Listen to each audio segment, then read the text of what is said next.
California. Thank you, Stephen. Thank you very much for opening up the room, and thank you for the invitation to join the meeting tonight. And I also want to thank Elizabeth B.L.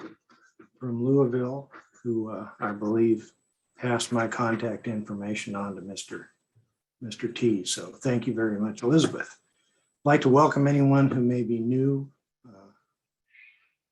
Alcoholics Anonymous is a place where, well, it saved my life. And it was the last place I ever wanted to come. So what I take away from that is I really don't know what's good for me. But fortunately, there's a power here that brings us together that does. So I'm grateful to be a member of Alcoholics Anonymous. And I certainly want to extend a hand of aid that anybody who's looking for help with the drinking problem. It was my drinking that drove me in here. My sobriety date's in July of 1992. I'm a second generation AA member. My father got sober in AA, and his experience has informed mine. He did not stay active in the program of recovery, although he didn't drink for many years.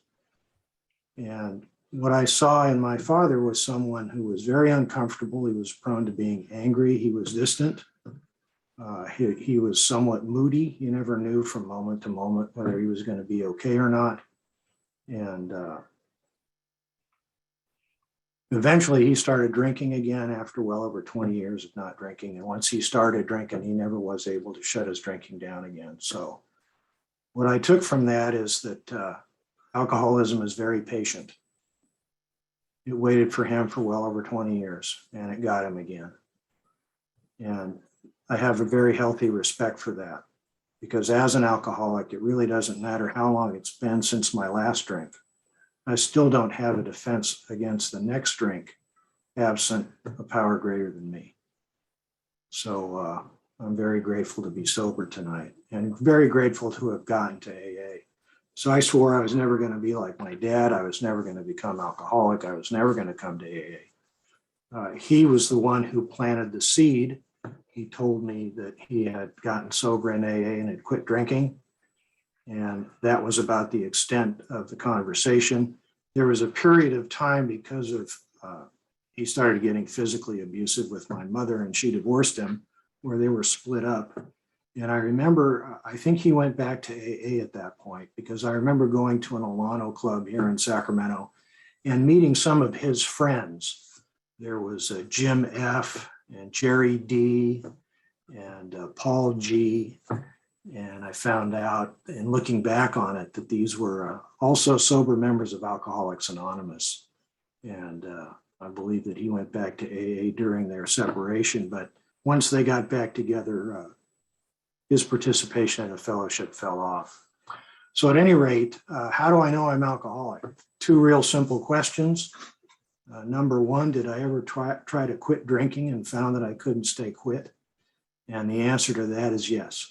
I tried drinking, not drinking thousands of times. I tried quitting thousands of times, just about daily the last 10 or 12 years of my drinking. And I always seemed to find a way to pick up the next drink. Sometimes within 24 hours, maybe I wouldn't drink for a day or two, but eventually I'd pick up the next drink. So I have that mental obsession to enjoy and control my drinking. And when I start drinking, second question is, do I overshoot the mark? And the answer for me is heck yes. I would tell myself when I'd wake up in the morning hungover, I wasn't going to drink today. I'm going to go to the gym. I'm going to straighten my act up. I'm going to give them 8 hours of work for 8 hours of pay. And I would swear with every fiber of my being, that's what I would do. I'd look at myself in the mirror. I didn't like the man looking back at me with my bloodshot eyes, and the guilt that I felt about the person I'd become. And I'd shave and I'd go to work, and I'd do the best I could to put up a good front that I had things together and I was okay, knowing inside at a level that I wasn't okay. And somewhere around noon or so, I'd start feeling like maybe I could have a little food, because typically I was hungover, and nausea was a part of my hangover. So food never looked like a good idea early in the day. And then in the afternoon, I'd be somewhat productive, and I'd start thinking, well, I got a little carried away last night, but it's been kind of a rough day, and I got a lot of pressure. I'm in a personal service business, and I deal with a lot of complicated things and other people's money. And I always feel like I'm kind of under pressure, and deadlines is a big part of my job. We're deadline driven, and so there's a certain amount of pressure, and so maybe a couple of drinks to take the edge off, and I'll quit at 2 drinks, and that's it. I'll go home. So I get to the bar and I decide to have one, and already that stuff I swore at 6:30 in the morning when I was shaking off the hangover and getting ready for work has gone out the window. And I talked myself into having a couple, and I'd pick up the first one and I swear I was going to quit at 2. And about halfway through the second one, I decide I have time for one more. And now I'm starting in on the third one. And the room is starting to change. It's starting to, the party's starting to be on. Maybe I got some friends now that have come into the bar, and I decide I can't quit on an odd number, so I have the fourth one. And sometimes I go home at that point, but oftentimes I don't. And I'm drinking now, and any resolve I had to try to control my drinking has gone out the window. So I have that physical thing that distinguishes an alcoholic from a non-alcoholic, the phenomenon of craving. That when I put alcohol in me, alcohol in any form, I want more. And what I've come to see is alcohol changes how I feel. It relieves me of a sense of fear that I've always had, that I just didn't quite fit in. I wasn't good enough. I wasn't smart enough. I wasn't good enough looking. My parents were too old. I wasn't a good enough athlete. It just kind of lets me forget all that stuff and be where I'm at and take a deep breath. And I learned to rely on alcohol over the 20 plus years that I drank for relief from my underlying discontent and restlessness. And I tend to look at the world and see things I don't like that I think ought to be different and get upset about them. And I kind of try to devote my life to arranging people and circumstances in my life so that I'll feel like I'm okay. Like I remember getting out of college and thinking if I could just get a job that would pay me $10,000 a year, everything would be just fine. All my problems would be solved. Now, this is 1977.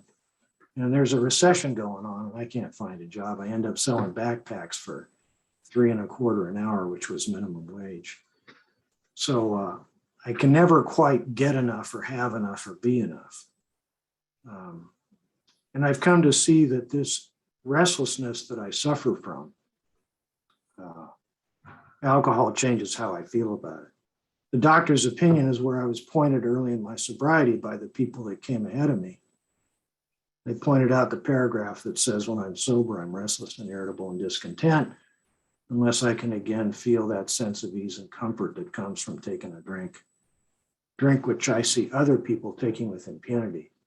Towards the end of my drinking, I had a Velcro bar stool in a place called the Buggy Whip, which was a dinner house. It had a bar in the front and a dinner house in the back.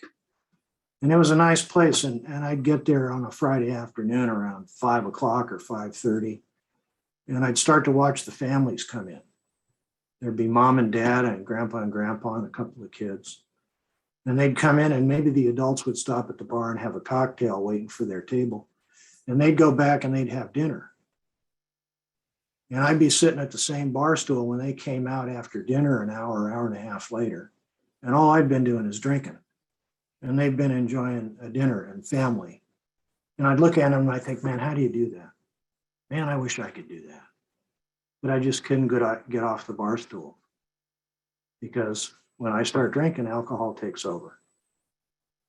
And finally, after 20 plus years of drinking, a lot of failed relationships.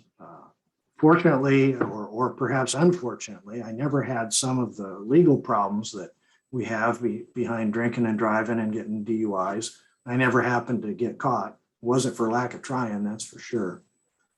I never ended up getting divorced because I never got married. And that was probably because of my own selfishness and my inability to have concern for another human being because of my self-centeredness. But at any rate, I knew I was in trouble, and I had tried everything I could think of to stop drinking, and I had failed to the point where I'd given up. And by the time I hit bottom, my plan was to outlive my mother, who was in her 80s at that time. My father had already died. And then when she checked out, I was going to check out. And that was my newcomer plan when I showed up on the doorstep of Alcoholics Anonymous. And fortunately, I got sober before my mother passed.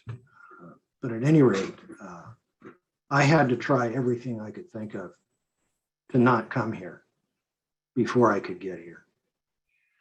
And finally, another failed relationship. I'd broken off an engagement for the second time, which is a great way to have your girlfriend tell you she's now your ex-girlfriend. And that's what happened. And it was kind of the straw that broke the camel's back. And part of the problem was my drinking. I remember her telling me that, if you're going to drink hard liquor sitting in that green recliner of yours every night, I'm out of here. And I swore I'd clean up my act. And for a while I did, but eventually I sunk back into my old habits. And after that second breaking off the engagement and her telling me I was leaving, she was leaving, that I got to the point where I knew I needed help, and I was out of ideas about trying to fix it myself. And I had a moment of grace. I took my last drinks, four beers. Not a very bad drunk by any means. I'd had a lot of real worse drunks, but 4 Miller genuine drafts at a buddy of mine's house, commiserating her departure. And I didn't drink the next day. It was a Wednesday. I don't know why. I didn't drink Thursday. I don't know why. I did not make the conscious decision to quit drinking that Tuesday night. Like I said, I'd given up on that. Friday morning, I woke up and I knew I needed help. I knew I was either going to start drinking again that night or I was going to have to yell for help. And I believe it's grace from a power greater than me gave me the courage to pick the phone up and call Alcoholics Anonymous. And like I said, I knew about AA because of my dad. And I am very grateful that my father was willing to share his experience with me, even though it might have been just a 2-minute conversation. But when that moment of hitting bottom arrived, that was the thought. And thank God I followed through and picked the phone up and called. And as I look back on it, one of the reasons why I believe in a power greater than me is because everything necessary for me to get sober was already in place when I was willing to yell for help. There was a central office here in Sacramento, the Central California Fellowship of Alcoholics Anonymous, an intergroup office. There was a phone number in the phone book. It was the days before cell phones. So I picked up the phone on my desk after looking up the number in the phone book, and I dialed it. And there was a person at the other end of the phone answering the phone. And there were people on a 12-step list, people who are willing to take time out of their life to help the alcoholic who needed help and was willing to ask for it. And the man who called me back that morning was a man named Dean. And the first thing he asked me is, "Are you okay?" And I could hear the sincerity in his voice. And that impressed me, that someone that I didn't know cared. And I understand now why he did, is because he'd been where I'd been. And he didn't point his finger at me and ask me about my drinking and tell me I needed to clean my act up. What he did was he talked about his drinking and where it took him. And he had been a brown bag wino for a period of time, living on the streets of Virginia. And that morning when I spoke with him, he was sober 9.5 years. And that got my attention, that someone who had hit that kind of bottom could be sober 9.5 years. and be willing to help somebody he'd never met. And after about a 10-minute conversation, he said, would you like to go to a meeting of Alcoholics Anonymous tonight? And rather than sitting around looking at my cat look at me, I decided, that sounds like a pretty good idea, because I didn't want to go back to my drinking. And I knew that if I didn't do something different, I was going to end up picking up the next drink. And so I ended up that night going to his place of business. And he was a smart guy. He 12-stepped a lot of people. He called one of his sponsees who showed up. And he had an old Ford F-150 pickup truck with a bench seat in it. And he was driving, and he put me in the middle, and he put his sponsee next to the door so I couldn't get out. And I ended up going to my first Alcoholics Anonymous meeting. It was the Roseville Friday Night Men's Stag. Now, I'm a desk jockey. I push paper. Well, not anymore. I push PDF files for a living these days. But I was dressed just like this. I had a shirt and a tie on. And when I walked, first, before getting to the room, we pulled up in front of it, and there was about a dozen motorcycles out in front of it. And I thought, oh my God, what have I gotten myself into? I mean, if there was a motorcycle in front of a bar, I didn't go into the bar. So I was scared to death before even getting out of the car. But I could see the guys talking, and I could see them laughing. And at 8 o'clock on a Friday night, if I wasn't drunk, there was no laughter. There was something serious going on. But here were these guys well after Miller time, having fun on a Friday night. And as I listened and watched what happened in that room that night, I could tell they were sober, and I could tell they had something good and worthwhile going on, because they weren't miserable. At least for that hour and a half, they were enjoying the fellowship of Alcoholics Anonymous, and they were sober. Two things about that meeting. The laughter was the one of them. The second thing was the honesty. The guy who chaired the meeting was gut level honest about where his alcoholism had taken him. He talked about things that I was going to take to my grave. And it gave me some hope that maybe I could let go of this double life I was trying to live. And that maybe I could find a way to not drink a day at a time. And so I immediately was attracted to what was going on in Alcoholics Anonymous. And I've been a regular meeting attender ever since. And I still, even now, go to 3, 4, 5 meetings a week, sometimes more. And one of the good things, in my estimation, that's come out of the last couple of years is the broad acceptance of the digital meetings that we have now, like this, that prior to March of 2020, I'd never participated in. And now, just about every day or every other day, I'm in a meeting of Alcoholics Anonymous, because the fellowship is just so accessible. And I'm grateful for that. Even though my first couple of online meetings were not, I didn't have a good feeling about them, didn't like them. But at any rate, it's remarkable to me how the fellowship has extended its reach as a result of the pandemic. And I know we've had digital meetings for a long time, but the broad acceptance of it in the fellowship, I think, will help us reach more alcoholics than we might if we hadn't pivoted the way we had. Because a lot of our younger people now, this is the way they communicate and the way they connect, it's digitally. And so I believe our digital presence may save lives. And I've already seen people get sober in virtual meetings and stay sober. And I sponsored some people that I met in online meetings, and they're staying sober and they're doing the deal. Early in my sobriety, I met a man who shared about finding a power greater than himself and a method of living that gave him an effect that was better than what he got out of the bottle. And I was immediately attracted to that. I asked him for help. He became my first sponsor, and we worked together for about 22 years. And one of the things he pointed out to me is that there's really two parts to Alcoholics Anonymous. There's the fellowship, which is what we're doing now, meetings and conferences and connecting. And he said, the fellowship is a powerful thing, but it's not the program of recovery. He pointed out that here are the steps we took, which are a program of recovery. That the 12 steps of Alcoholics Anonymous will treat my alcoholism if I take them, if I apply them in my life. And that meetings may keep me sober for a while, but at some point, I'm going to have to get honest with myself and take some action, or eventually I'll pick up another drink. And so I took that to heart, and he took me through the steps the first time. And we started with what the problem is. And I came to you thinking that alcoholism was basically a drinking problem, that I drank too much. And if you could show me how to quit drinking, I'll be okay. I'll figure out the rest of it. In spite of spending 36 and a half years trying to do just that and failing miserably.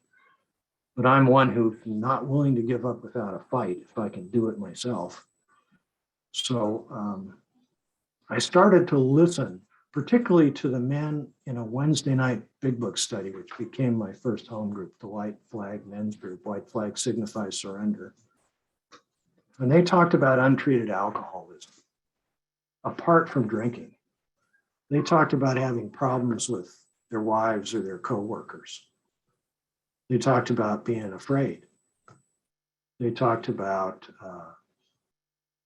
having conversations with people and getting into arguments, and the other person wasn't even in the room, that it was all going on in their minds, how they were thinking about what could go wrong and looking for trouble before they even were engaged in the day. And I related to that. And I immediately thought of my father and the difficulties he had. And I started to see that I was really using alcohol to treat my alcoholism. That when I'm sober, I'm uncomfortable because I don't feel like I fit. And I look at a world that frightens me, that I think needs to be different, and I can't seem to get it to be acceptable. And so they drove home to me the second half of the first step, that my life's unmanageable, drunk or sober. And the unmanageability is the way I see the world and the way I react to it, because I'm basically a self-absorbed, self-centered, fear-based person. And I can't outthink my problem because it's in my thinking. And they pointed to the second step, and they asked me to consider, is it possible that there is a power greater than you that can solve your problem?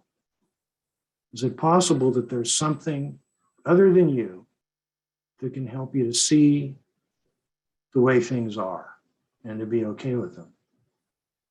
To be able to get along with other people and not have to think people need to be different or people need to treat me a certain way.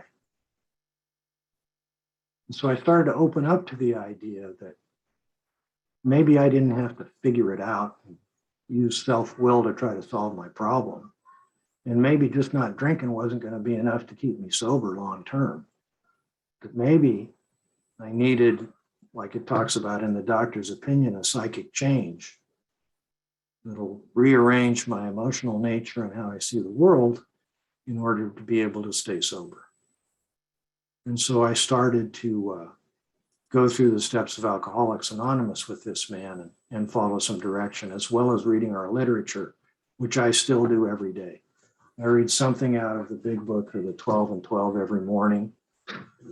It was suggested to me if I don't start my day with the program of recovery, I don't have one, because I'll start my day with talking to me, and I tend to give me bad news and bad advice looking at the results I get, and I just can't seem to not do that.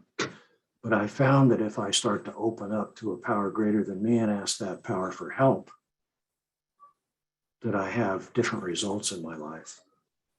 So what Alcoholics Anonymous has become, in my experience, is a different basis of living. And I need a daily program of recovery because I still have alcoholism. I still have a mind that's self-centered, a mind that tends to find things that it becomes discontent that I find unacceptable. I mean, I have arguments with my wife every morning. She's still asleep. I'm just making coffee because I've got this brain that's just like that. So I start praying. I start asking this power for help. How do I know there's a power greater than me? Here we are right now, right here, together. for the purpose of staying sober. How does that happen? From Kingsport, Tennessee, to Mississauga, Ontario, to California, to Florida, here we are. I didn't do that. No one person does that, but there's a power that lets it happen because here it is. When I asked for help, I got help. Every time I've sincerely asked for help in AA, I've gotten it. There's got to be something. There's got to be a power greater than me because I can't stay sober. Yet here I am sober. And I opened up to the idea that this power greater than me was a benevolent, loving, present power. And that made it acceptable for me to make the decision in the third step to turn my will and my life, my thinking and my actions over to the care of that power. And what I've experienced is an abundant life. Yeah, do I wish I had more money in the bank account? Sure. How much money is enough? Just enough so I don't need God. How much is that? $5 more than I'll ever have. Thank you, Bob D, for that. But everything I've needed from the moment I asked for help till now has been provided. There is something here that's powerful. And I believe that power doesn't pick and choose. Any of us, if we're willing to follow through with what the steps ask us to do, can have that connection and get that result. So I sat down and wrote an inventory. I had secrets I was going to take to my grave. I put them on paper and looked at them. I looked at the resentments I had. I looked at the fears that drove me. I looked at the conduct that led me to feel a lot of guilt and shame. And I wasn't entirely sure I was going to go through the fifth step with all that stuff. But I started to realize that the statement in how it works that basically says my problems are of my own making was true. Every resentment I've had to this day is because I've placed demands on people to do something for me or to do something different than what they're doing that they weren't giving me or they weren't doing. It wasn't what they were doing that was the problem. It was the demands I was placing on them. And what that did is it opened the door to realizing that in order to stay sober, the only thing that has to change is me. The rest of the world can stay just the way it is. But if there's a power that can help me see things as they are rather than as I want them to be, and to guide me and direct me in this day to do the things that are necessary for me to stay sober, then I can be okay today, right now. It isn't like something has to change. I'm okay right now. You really emphasize to me in the third step that part of that decision is to stay just right here in this moment. If I go out into the future, I find things I'm going to be afraid about. Like one of the big decisions I'm in the process of making is stopping working and moving into the next phase of my life, whatever that's going to be. People call it retirement. I got a hunch I'll be busy. It just won't be doing what I'm doing to make a living. And so naturally, I find things to be afraid of. You know, am I going to have enough money? What's my retirement going to be like? What's going to happen? And all that stuff's out in the future. But right now, it's clear to me what I'm supposed to be doing.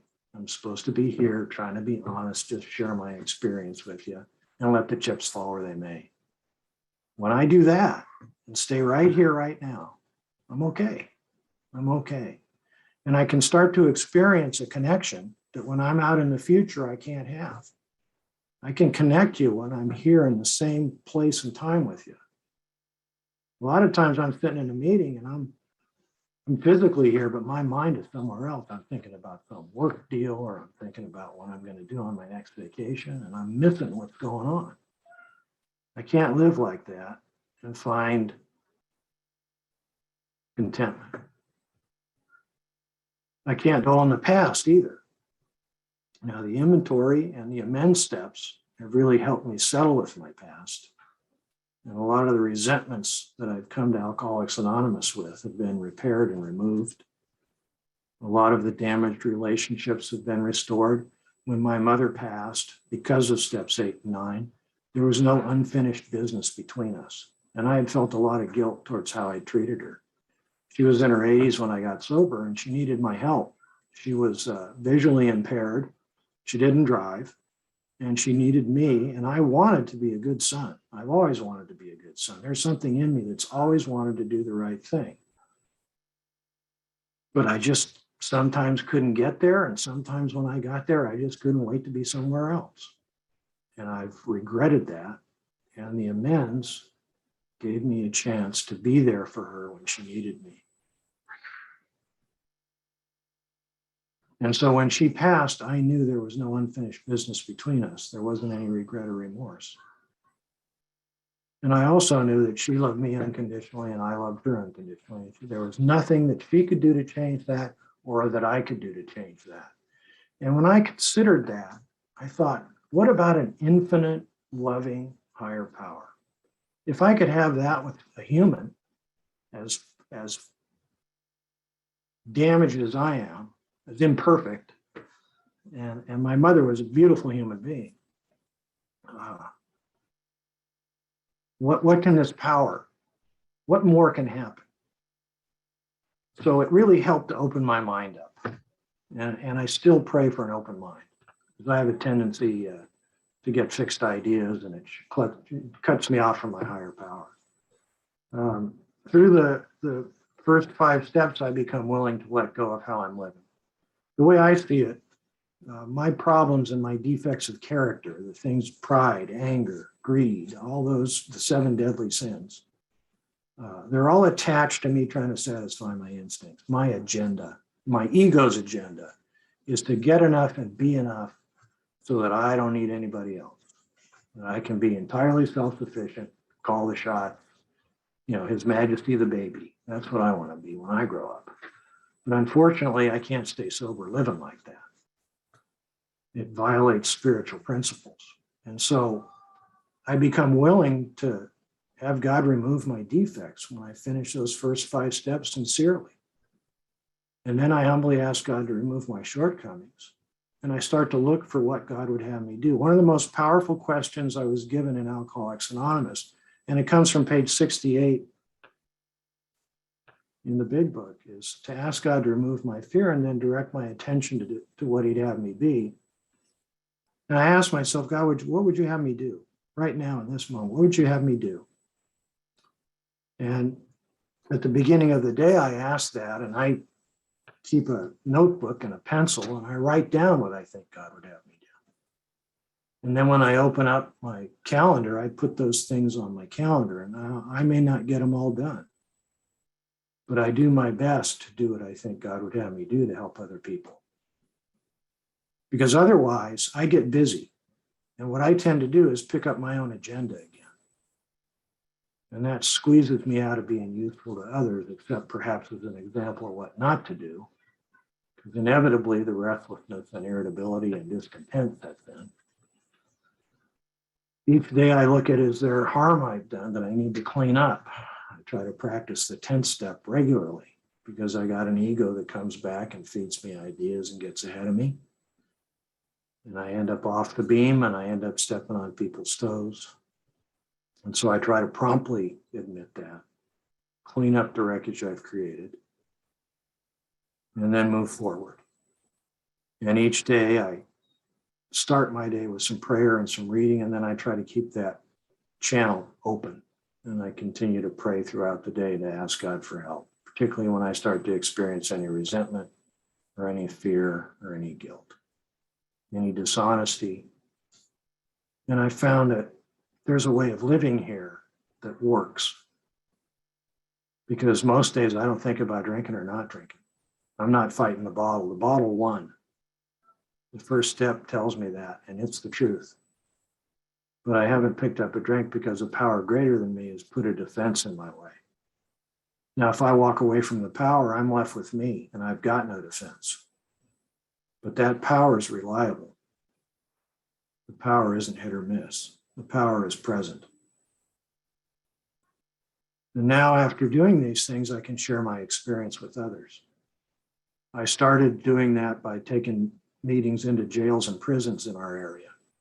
And for the first 25 years of my sobriety, I had regular commitments at a variety of institutions and recovery homes to carry the message. And I don't know if I ever helped anybody, but I know doing that helped me. I also sponsor a number of men, and I have a sponsor. My current sponsor is sober 35 or 36 years now, and I meet with him regularly. We like to get together for lunch, and I try to make sure that I don't have any secrets, that if there's anything eating at me, I talk to him about it, or I'll talk to one of the guys I sponsor about it. And I try to be available to give back to Alcoholics Anonymous, because you all saved my life. And I owe a debt to those of you that have come before me. And I have a responsibility to those who may come after me, to be here as you were here for me, to extend the hand of AA. Because I'm firmly convinced that alcoholism is fatal and progressive. It doesn't give up. My father's experience proved that to me, and all those thousands of times I tried quitting and couldn't stay quit proved that to me.